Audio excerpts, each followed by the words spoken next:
बारिश में गरीब बहू की पहिए वाली खेती और रसोई। अरे बहू, खाना बन गया क्या? आरती एक पुराने ट्रैक्टर की ट्रॉली पर बैठकर खाना बना रही थी, लेकिन ये कोई साधारण ट्रॉली नहीं बल्कि एक चलता फिरता पहिए वाली खेत और रसोई थी। वो अपने खेत से बैंगन टमाटर तोड़ती है। ट्रॉली के एक हिस्से में टमाटर, बैंगन, हरी मिर्च, पत्ता गोभी, गाजर और आलू के पौधे लहलहा रहे थे। ट्रॉली कद्दू की बेलों और पत्तों से ढकी थी। छत से छोटे छोटे बोतल लटक रही थी जिसमें धनिया पत्ता और पुदीना के छोटे छोटे हरे पौधे झूल रहे थे। माँ जी, खाना बन गया है, आप बैठे, मैं गर्मा गर्म बैंगन का भरता और रोटियां परोस कर ला रही हूँ। रेखा चटाई पर बैठ जाती है। आरती उसे एक थाली में खाना परोस कर देती है। रेखा पहला निवाला खाती है और उसकी आंखें खुशी से चमक उठती हैं। अरे वाह बहू, कितना स्वादिष्ट खाना है, तेरे हाथों में तो जैसे जादू है। सच कहूँ आरती, अगर तेरी ये पहिए वाली खेती और रसोई ना होती तो पता नहीं हम लोग इस भयंकर बारिश के मौसम में क्या खाते। शायद इस बारिश के मौसम में हम बिना खाए अन्न के एक एक दाने के लिए तड़प रहे थे। आखिर रेखा आरती की इतनी तारीफ क्यों कर रही थी और आरती को पहिए वाली खेती और रसोई बनाने की जरूरत क्यों आन पड़ी? आरती ने एक जंग लगी ट्रॉली को इतना खूबसूरत और हरा भरा रूप कैसे दिया, ये जानने के लिए हमें कहानी में थोड़ा पीछे जाना होगा। रेखा जी, हमें आपकी श्रेया बहुत पसंद है। हमारी तरफ से ये रिश्ता पक्का समझिए। बस अगले महीने की कोई अच्छी तारीख निकाल लीजिए। हॉल में रेखा, रुद्र, आरती, विहान और श्रेया बैठे थे, लड़के वाले मिठाई का डिब्बा आगे बढ़ाते हुए। मैं पंडित जी से बात करके शादी की तारीख निकलवाती हूँ। मेहमान नाश्ता करके चले जाते हैं। घर के सभी लोग खुशी से झूम उठते हैं। विहान और श्रेया एक दूसरे को ताली देते हैं। अरे माँ जी, आप लड्डू खाइए ना, हमारी श्रेया की शादी पक्की हो गई है। बस महीने भर में हमारी ननद रानी किसी और के घर चली जाएंगी। आरती की बात सुनकर सब हंसते हैं, लेकिन अचानक रेखा के चेहरे पर चिंता की लकीरें उभर आती हैं। वो सोफे पर धम्म से बैठ जाती है। क्या हुआ माँ, आप अचानक इतनी परेशान क्यों हो गई? अभी तो खुशी का मौका है। बेटा, मुझे पता है कि खुशी का मौका है, लेकिन तेरी बहन की शादी तय हो गई है। उसे खाली हाथ तो विदा नहीं कर सकते ना। कुछ गहने, कपड़े और शादी के खर्च के लिए पैसे तो लगेंगे ही, और हमारे पास तो अभी इतने पैसे भी नहीं है। मुझे बहुत घबराहट हो रही है। माँ जी, आप इतनी चिंता क्यों कर रही हैं? आपको पता है ना, ज्यादा चिंता करने से आपका बीपी बढ़ जाता है। आप शांत रहिए। आरती ठीक कह रही है माँ, आप चिंता मत करो, मैं हूं ना। मैं कुछ न कुछ इंतजाम कर लूंगा। पिताजी के जाने के बाद इस घर की जिम्मेदारी मेरी है। रुद्र पैसों का इंतजाम करने के लिए ठाकुर महेंद्र के पास जाता है। ठाकुर महेंद्र एक बड़ी सी मूंछों वाला रुतबेदार आदमी था। वो अपने हुक्के का कश लगा रहा था। ठाकुर साहब, मेरी बहन श्रेया की शादी तय हो गई है। मुझे कुछ रुपयों की बहुत सख्त जरूरत है। क्या आप मुझे 1 लाख रुपए उधार दे सकते हैं? 1 लाख रुपए? रकम तो बहुत बड़ी है रुद्र, लेकिन मुझे पता है कि तू बहुत अच्छा और मेहनती लड़का है। मैं तुझे पैसे दे दूंगा, लेकिन तू लौटाएगा कैसे? ठाकुर साहब, आप मुझ पर भरोसा रखिए। मैंने अपने खेतों में बहुत अच्छी फसल बोई है। इस बार धान और सब्जियों की फसल बहुत अच्छी होने वाली है। जैसी ही फसल कटेगी उसे बेचकर मैं आपका पाई पाई ब्याज समेत लौटा दूंगा। ठीक है, तेरी ईमानदारी पर मुझे भरोसा है। ले जा पैसे, लेकिन याद रखना, मुझे मेरा पैसा समय पर चाहिए। रुद्र ठाकुर महेंद्र से पैसे लेकर बहुत धूमधाम से श्रेया की शादी करता है। घर में शहनाई बज रही थी। विदाई का टाइम था। श्रेया रोते हुए रेखा के गले लगती है, फिर आरती और भाइयों से गले मिलकर विदा होती है। श्रेया के जाने के बाद घर में सन्नाटा छा जाता है। मेरी बच्ची चली गई, घर बहुत सूना लग रहा है। लेकिन रुद्र बेटा, तूने अपने बड़े भाई होने का फर्ज बहुत अच्छे से निभाया। बस अब मुझे ठाकुर महेंद्र के कर्ज की चिंता सता रही है। माँ, चलिए मेरे साथ। रुद्र अपनी माँ को लेकर अपने खेतों की तरफ जाता है। खेत में धान की हरी भरी फसल लहलहा रही है। एक तरफ सब्जियों का बड़ा सा खेत है जिसमें टमाटर, बैंगन, भिंडी, कद्दू, गाजर, पत्ता गोभी उगे हुए थे। इन फसलों को देखिए माँ, इस बार इतनी अच्छी पैदावार हुई है कि ठाकुर का सारा कर्ज एक ही बार में उतर जाएगा और हमारे पैसे भी बचेंगे। आप बस भगवान पर भरोसा रखिए। रेखा और रुद्र खेत में थे, तभी अचानक मौसम बदलता है। आसमान में काले काले घने बादल छा जाते हैं। जोर जोर से बिजली कड़कने लगती है। भयंकर बारिश शुरू हो जाती है। हवा इतनी तेज थी कि पेड़ जमीन छू रहे थे। अरे बेटा रुद्र, देख कितनी भयंकर बारिश हो रही है। ऐसा तूफान तो मैंने सालों में नहीं देखा। मुझे तो बहुत डर लग रहा है। जल्दी चल बेटा घर, मुझे बहुत घबराहट हो रही है। दोनों जल्दी से घर आते हैं और फिर आरती को समझाते हुए, माँ जी आप घबराइए मत, ये बारिश का मौसम है, तूफान जल्दी ही थम जाएगा। मैं भगवान से प्रार्थना करती हूँ। आरती घर के बाहर बने एक छोटे से शिव मंदिर में जाती है। बारिश में भीगते हुए वो हाथ जोड़कर प्रार्थना करती है। हे भगवान, मेरे परिवार की रक्षा करना, मेरे पति की मेहनत को बचा लेना, बस कुछ भी अनिष्ट ना हो। आरती प्रार्थना कर रही थी, तभी एक जोरदार धमाके की आवाज आती है। गांव के पास बना हुआ पुराना बांध टूट जाता है और देखते ही देखते पूरा गांव पानी में डूबने लगता है। अरे बेटा जल्दी घर के अंदर आ, बाहर पानी भर रहा है। आरती घर में आती है। सब लोग इधर उधर भागते हैं। चारों तरफ पानी ही पानी था। गांव के लोग अपनी जान बचाने के लिए लकड़ी के तख्तों का सहारा ले रहे थे। अरे भाई, पूरा गांव डूब गया है। बांध का पानी हर तरफ फैल गया है। सब कुछ बर्बाद हो गया है। हे भगवान, मेरा खेत, मेरी फसल सब डूब गया। माँ, हम तो बर्बाद हो गए। बेटा चिंता मत कर, पानी 1-2 दिन में निकल जाएगा, भगवान हमारे साथ है। लेकिन दिन बीतते जाते हैं। 5-6 दिन बाद पानी कम हो जाता है। 1 हफ्ते बाद जब वो खेत में जाते हैं तो देखते हैं कि सारी फसल, सब्जियां पानी में सड़ चुकी हैं। पूरे गांव में मातम का माहौल है। लोग अपनी बर्बाद फसलों को देखकर रो रहे हैं। हे भगवान, मेरा सब कुछ बर्बाद हो गया। अब मैं क्या करूंगा? रुद्र अपनी फसलों को देखकर बहुत रो रहा था। उसके परिवार वाले उसे संभाल कर घर लाते हैं। तभी ठाकुर महेंद्र अपने आदमियों के साथ वहां आता है। ओए रुद्र, बाहर निकल। तेरी फसल तो बर्बाद हो गई। अब मुझे मेरा पैसा कैसे लौटाएगा? मुझे मेरे पैसे अभी चाहिए। ठाकुर जी, मुझ पर रहम खाइए। कुदरत ने हम पर क्या कहर ढाया है। मेरी पूरी फसल बर्बाद हो गई। मेरे पास अभी एक फूटी कौड़ी नहीं है। मुझे बस कुछ मोहलत दे दीजिए। मोहलत? कैसी मोहलत? मैंने तुझ पर भरोसा करके पैसे दिए थे। अब तू मुझे कोई बहाना मत सुना। मैं तुझे सिर्फ 1 दिन की मोहलत देता हूँ। या तो मेरा पैसा लौटा दे या फिर ये घर मेरे नाम कर दे। ठाकुर अपने आदमियों के साथ चला जाता है। रुद्र जमीन पर बैठकर रोने लगता है। आरती और रेखा भी रोने लगती हैं। रोने से कुछ नहीं होगा माँ जी, हमें कुछ ना कुछ तो सोचना ही होगा। कोई रास्ता ना पाकर रुद्र को अपना पुश्तैनी घर ठाकुर के पास गिरवी रखना पड़ता है। रुद्र के परिवार के पास सिर छिपाने की कोई जगह नहीं बची थी। जान बचाने के लिए रुद्र और उसका पूरा परिवार अपने पुराने ट्रैक्टर की खाली ट्रॉली में बैठ जाता है। हे भगवान, ये कैसा दिन दिखा दिया। हमारा सब कुछ लुट गया। अब हम कहाँ जाएंगे? हिम्मत रखो माँ, जब तक पानी कम नहीं होता हमें इसी ट्रॉली में रहना होगा। कम से कम ये ऊंचाई पर तो है, तो हम पानी से बचे हुए हैं। आरती ट्रॉली के किनारे पर ईंटें रखकर एक छोटा सा कच्चा चूल्हा बनाती है। वो बारिश से बचते हुए जैसे तैसे परिवार के लिए रूखा सूखा खाना बना रही थी। तभी बारिश आ जाती है। अरे बारिश के पानी से तो चूल्हा बुझ जाएगा। रुद्र जी आप कुछ कीजिए ना। बारिश से बचने के लिए रुद्र अपने घर के बाहर पड़े कुछ लकड़ियों को उठाता है और उसे ट्रॉली के चारों तरफ बांध देता है।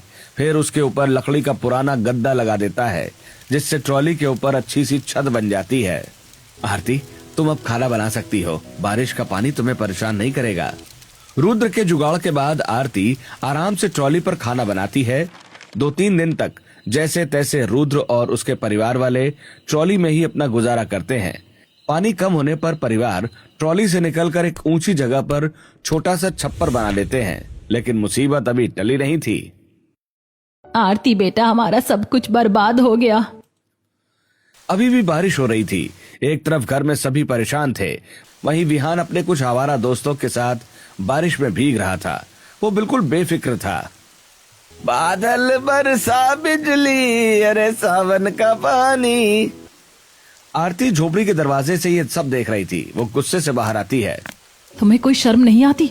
घर की हालत देख रहे हो? भैया कर्ज में डूब गए हैं, हम लोग झोपड़ी में आ गए हैं और तुम्हें यहाँ बारिश में मटर गश्ती सूझ रही है। दोस्तों के साथ नाच गाना हो रहा है। अरे भाभी, आप हमेशा लेक्चर क्यों देती हो? बारिश हो रही है, थोड़ा एंजॉय कर रहा हूँ। भैया परेशान है तो मैं क्या करूँ? वैसे भी मुझे बहुत तेज भूख लगी है। खाना बना कि नहीं? खाना बन गया है, खाना खाना है तो आ जाओ। आरती झोपड़ी के अंदर जाती है और विहान को चावल, दाल, आलू का चोखा खाने के लिए देती है। लो, यही है आज का खाना, क्योंकि घर में सब्जी नहीं है। बिना सब्जी के मैं क्या बनाऊं? क्या भाभी, रोज रोज ये सादा खाना, मुझे नहीं खाना ये सब। वो गुस्से से थाली वहीं छोड़कर चला जाता है। अरे बहू क्यों डांट रही है? अभी वो ना समझ है, बड़ा हो गया पर अकल नहीं आई है, धीरे धीरे समझ जाएगा। माँ जी, अगर ऐसे ही चलता रहा तो हम भूखे मर जाएंगे। ऐसा कुछ नहीं होगा, मैं आज ही जा रहा हूँ काम ढूंढने के लिए। रुद्र काम ढूंढने के लिए कंस्ट्रक्शन साइट पर जाता है। सर, मुझे काम की बहुत जरूरत है, क्या मुझे आपके यहाँ कोई काम मिल सकता है? देखो भाई, यहाँ तो सिर्फ ईंट और सीमेंट की बोरियां उठाने का काम है। जी जी जी सर, मैं कोई भी काम कर लूंगा, बस मुझे काम दे दीजिए। रुद्र को काम मिल जाता है और वो दिन भर कंस्ट्रक्शन साइट में सीमेंट की बोरियां ढोता है। शाम को ठेकेदार उसे दिहाड़ी के पैसे देता है। रुद्र थका हारा घर आकर वो पैसे आरती के हाथ में रखता है। आरती, आज मजदूरी करके ये 400 रुपए मिले हैं। कल सुबह जाकर बाजार से कुछ राशन और सब्जियां ले आना। माँ और विहान को अच्छा खाना खिलाना। ठीक है जी, मैं कल सुबह ही बाजार चली जाऊंगी, आप आराम कीजिए। अगली सुबह फिर से बारिश हो जाती है। आरती छाता लेकर बाजार जाती है। बाजार की हालत बहुत खराब थी। बाढ़ का पानी अभी भी सड़कों पर जमा था। लोगों ने पानी से बचने के लिए अपनी सब्जियों की दुकानें लकड़ी के ठेलों और ऊंची गाड़ियों पर कैरेट्स में लगा रखी थी। भैया, ये भिंडी कैसे दी और टमाटर? भिंडी 100 रुपया किलो, टमाटर 120 रुपए किलो।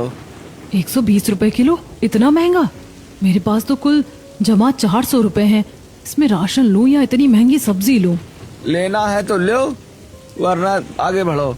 बाढ़ की वजह से पीछे से ही माल नहीं आ रहा है, सब कुछ बर्बाद हो गया है। आरती पूरे बाजार में घूमती है, लेकिन हर जगह सब्जियों के दाम आसमान छू रहे होते हैं। निराश होकर वो बिना सब्जी खरीदे सिर्फ थोड़ा सा राशन लेकर खाली हाथ घर लौट आती है। क्या हुआ बहू, तू तो सब्जी लेने गई थी ना, खाली हाथ क्यों लौट आई? क्या बताऊं माँ जी, बाजार में सब्जियों के दाम सुनकर मेरे तो होश ही उड़ गए। बाढ़ की वजह से सब्जियां सोने के भाव बिक रही हैं। 400 रुपए किलो में मैं राशन खरीदती या सब्जी? अच्छा कोई बात नहीं बेटा, तू जो लेकर आई है उसी से खाने के लिए कुछ बना दे। आरती रसोई में जाती है और खाना बनाने लगती है। अचानक जोरों से मूसलाधार बारिश शुरू हो जाती है और आरती का छत टपकने लगती है। आरती पानी रोकने के लिए बर्तन लगाती है। घर में टप टप की आवाज आ रही थी।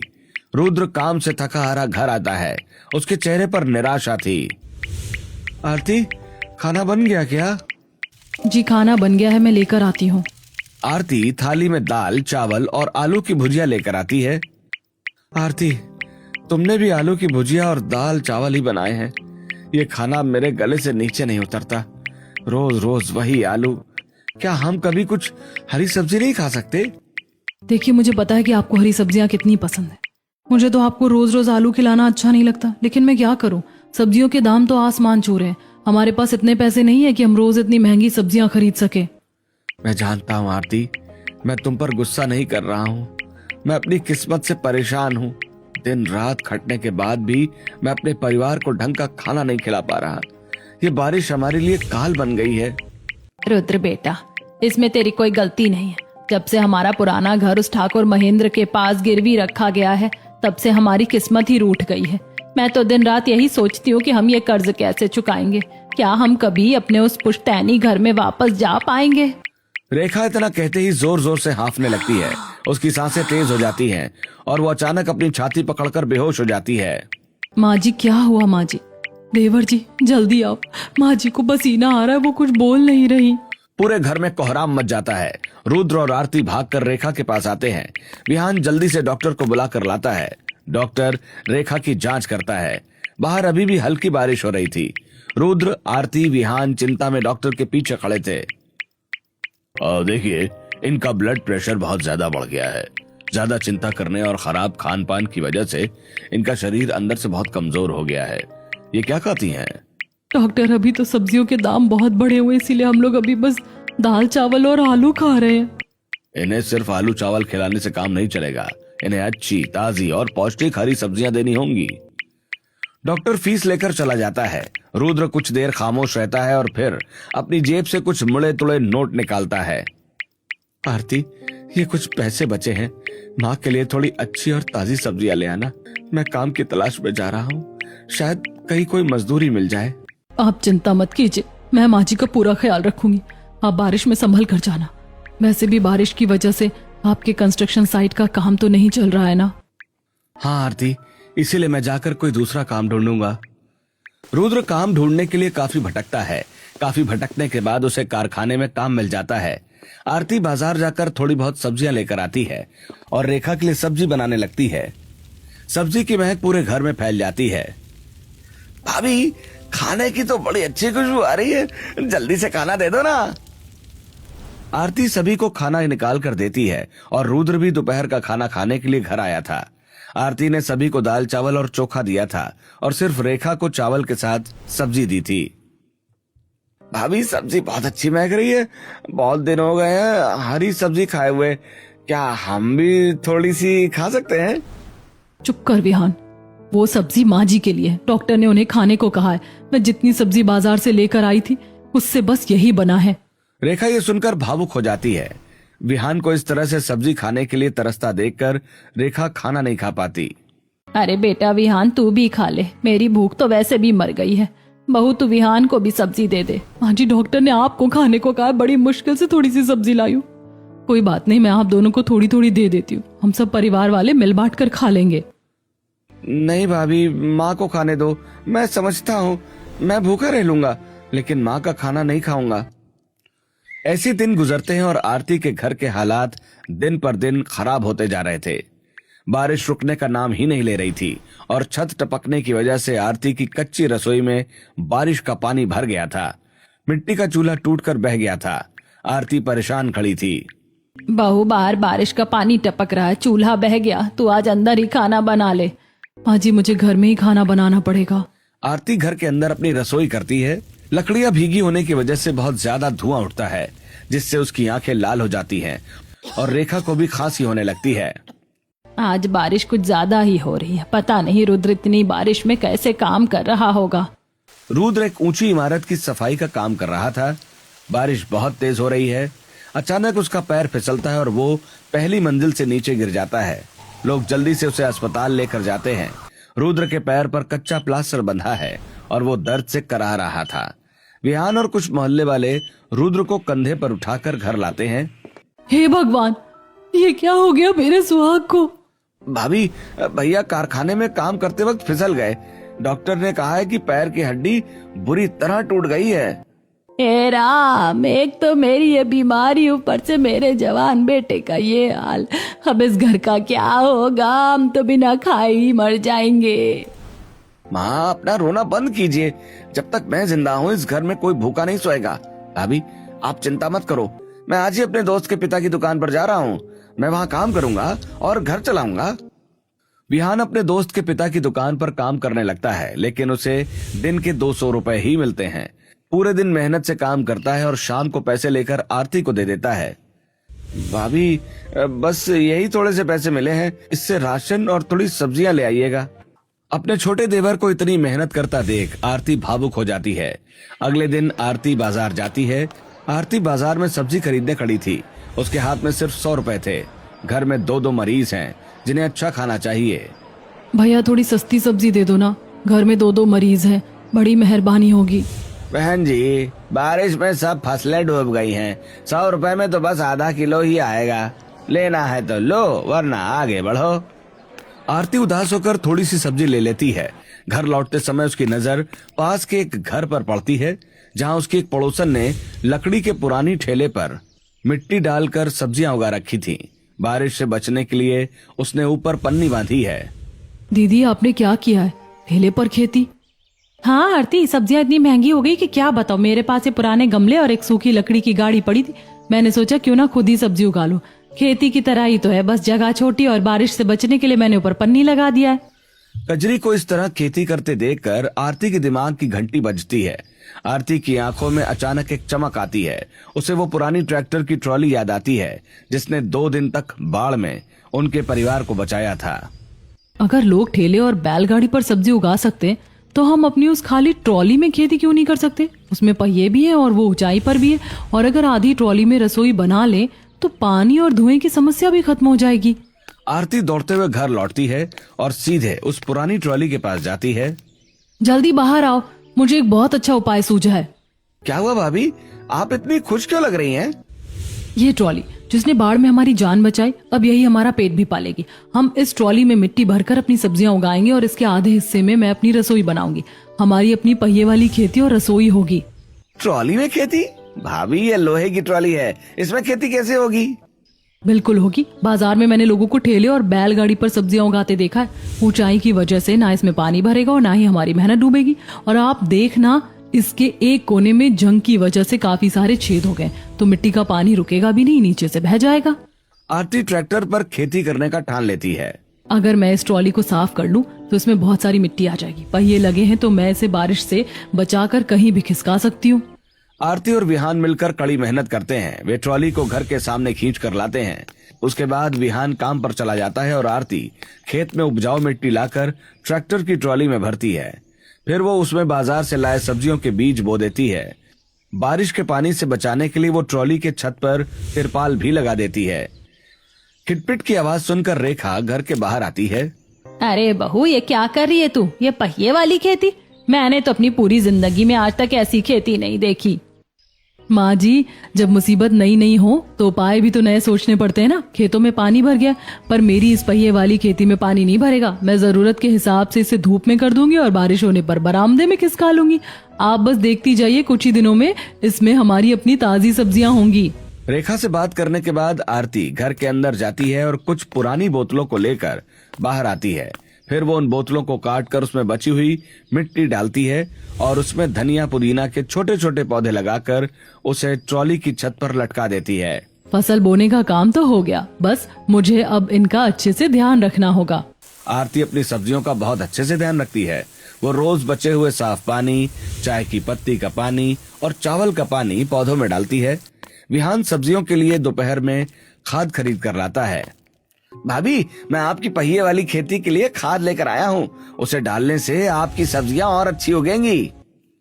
आरती घर से छाता लेकर बारिश से बचते हुए अपने पहिए वाली खेती में जाती है और खाद डालती है। धीरे धीरे उसकी मेहनत रंग लाती है और उसके पहिए वाली खेती में छोटे छोटे पौधे उगाते हैं। अरे वाह, मेरी खेत में सब्जियों के पौधे आ गए। बस कुछ दिनों के बाद ये ट्रॉली हरी भरी सब्जियों से भर जाएगी और हमें सब्जियों की कोई कमी नहीं होगी। आरती की बात सुनकर रुद्र और रेखा दोनों बहुत खुश हो जाते हैं। एक दिन आरती घर के अंदर चूल्हा जलाकर खाना बना रही थी। लकड़ियां सीली होने के कारण पूरे घर में भयंकर धुआं भर गया था। रुद्र और रेखा खांस खांस कर परेशान थे। आरती, बहुत बहुत धुआं हो रहा है, सांस लेना मुश्किल हो रहा है, मेरा दम घुट रहा है। क्या करूं, बाहर बारिश है और अंदर खाना बनाऊं तो धुआं। समझ नहीं आ रहा खाना मैं कहाँ बनाऊं। बारिश नहीं होती तो मैं बाहर खाना बना लेती। ये सब सोचकर आरती परेशान हो रही थी। तभी उसकी नजर ट्रैक्टर की ट्रॉली के आधे खाली हिस्से पर पड़ती है जहां उसने खेती की थी। मैंने बाढ़ से बचने के लिए अपने ट्रैक्टर की ट्रॉली में पहले भी रसोई की है। क्यों ना मैं इसी को अपनी रसोई बना लूं।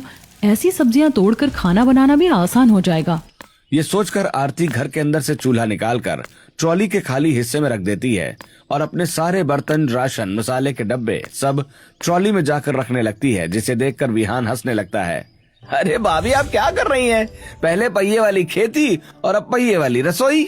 देवर जी, घर में चूल्हा जलाने में बहुत दिक्कत होती है, इसीलिए मैंने सोचा है कि अब मैं खेती और रसोई इसी ट्रैक्टर की ट्रॉली पर करूंगी। क्या तुम मेरी एक मदद कर सकते हो? हाँ भाभी, बोलिए ना, मैं क्या कर सकता हूँ? वो जो ट्रॉली का एक आधा हिस्सा खाली है, क्या तुम वहाँ लकड़ी का एक मजबूत तख्ता लगा सकते हो? मैं उस तख्ते में अपना बर्तन, मसाले के डब्बे और बाकी चीजें रख दूंगी। यहाँ मेरी रसोई रहेगी तो धुआं बाहर का बाहर निकल जाएगा और बारिश से परेशानी भी नहीं होगी। अरे वाह भाभी, क्या गजब का दिमाग लगाया है आपने। मैं अभी अपने दोस्त की दुकान से कुछ लकड़ियाँ और औजार लेकर आता हूँ। विहान अपने दोस्त की दुकान से लकड़ी लेकर आता है और ट्रॉली पर एक सुंदर सा तख्त लगा देता है जहाँ चूल्हा, मसाले और बर्तन रखे जा सकते थे। अरे वाह, मेरी पहिए वाली रसोई तो कितनी अच्छी लग रही है। यहाँ खाना बनाने में तो मुझे कोई दिक्कत नहीं आएगी। आरती की ये बात जल्दी गलत साबित हो जाती है, क्योंकि रात में जब वो खाना बनाती है तो उसे खाना बनाने में काफी दिक्कत होती है, जिसे देखकर विहान अपने दोस्त की दुकान से एक बैटरी वाली छोटी लटकाने वाली लाइट लाता है और उसे तख्ते पर टांग देता है। अरे वाह देवर जी, आपने तो कमाल ही कर दिया। मेरी पहिए वाली रसोई और खेती तो बहुत सुंदर लग रही है। कुछ दिनों की मेहनत के बाद आरती के पहिए वाले खेत में हरे भरे पालक, टमाटर, कद्दू, मिर्च, बैंगन और मेथी लहलहाने लगते हैं। कद्दू की बेल छत पर चढ़ गई थी। छत से लटक रही बोतलें धनिया पुदीना भर गई थी। रसोई में सब्जियों की खुशबू आ रही थी। आरती अपने खेत से बैंगन तोड़कर बैंगन का भरता बनाती है। अरे बहू, खाना बन गया क्या? जी माँ जी, खाना बन गया है। आप बैठिए, मैं गर्मा गर्म बैंगन का भरता और रोटियां परोस कर ला रही हूँ। रेखा चटाई पर बैठ जाती है। आरती उसे एक थाली में खाना परोस कर देती है। रेखा पहला निवाला खाती है। उसकी आंखें खुशी से चमक उठती हैं। अरे वाह बहू, कितना स्वादिष्ट खाना है। तेरे हाथों में तो जैसे जादू है। सच कहूँ आरती, अगर तेरी ये पहिए वाली खेती और रसोई ना होती तो पता नहीं हम लोग इस भयंकर बारिश के मौसम में क्या खाते। शायद इस बारिश के मौसम में हम बिना खाए अन्न के एक एक दाने के लिए तड़प रहे होते। माँ जी, आप चिंता मत कीजिए। अब हमें सब्जियों की कभी भी कमी नहीं होगी और अब हमें सब्जियां खाने के लिए तरसना भी नहीं पड़ेगा। आप देखिएगा माँ जी, सब कुछ जल्दी ही ठीक हो जाएगा। भाभी, आपकी उगाई सब्जियां बाजार में मिलने वाली सब्जियों से ज्यादा टेस्टी है। और माँ, ये सब्जियां खाकर आपकी तबीयत ठीक हो जाएगी, आप देखिएगा। सिर्फ मैं नहीं बेटा, तू भी जल्दी ठीक हो जाएगा। रेखा की बात सुनकर सभी मुस्कुराने लगते हैं। आरती की वजह से घर में फिर से एक बार खुशियां लौट आई थी।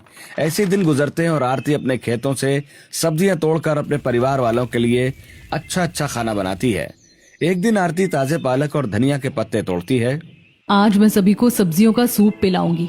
इससे माँ जी की और उनकी तबीयत जल्दी ठीक हो जाएगी। आरती अपने पहिए वाली रसोई में गर्मा गर्म कद्दू का रायता और पालक का सूप बनाती है। माँ जी, आपके लिए ताजे पालक का सूप और आपके लिए भी, और विहान तुम्हारे लिए कद्दू का रायता। वाह आरती, इसके स्वाद में जो जादू है वो बाजार की किसी महंगी सब्जी में नहीं।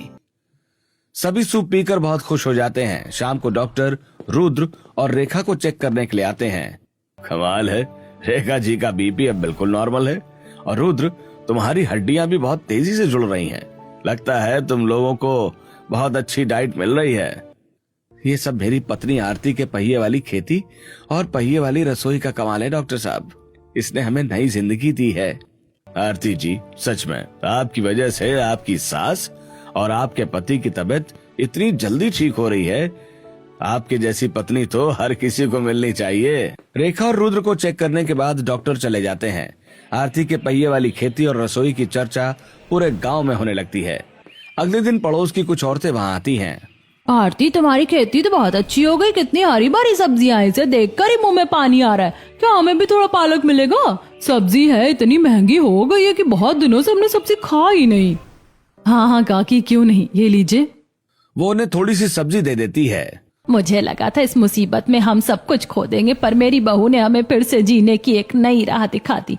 और सिर्फ हमें ही नहीं, वो तो अब दूसरों की भी मदद कर रही है। माँ, आरती गांव वालों को भी अपने खेतों की सब्जियां देती है ताकि उन्हें भी सब्जियां खाने को मिले। मैं बहुत भाग्यशाली हूँ जो मुझे आरती जैसी पत्नी मिली है। ऐसे ही दिन गुजरते हैं। बारिश का मौसम अब खत्म होने वाला था। मुश्किल से कभी कभी बारिश होती थी। रुद्र पूरी तरह ठीक हो चुका था। माँ, अब मौसम बिल्कुल ठीक हो गया है। मेरा पैर भी ठीक हो गया है। अब मैं अपने खेतों में फिर से जी जान लगाकर खेती करूंगा। रुद्र दिन रात खेतों में मेहनत करता है। वो अलग अलग तरह की फसलें उगाता है।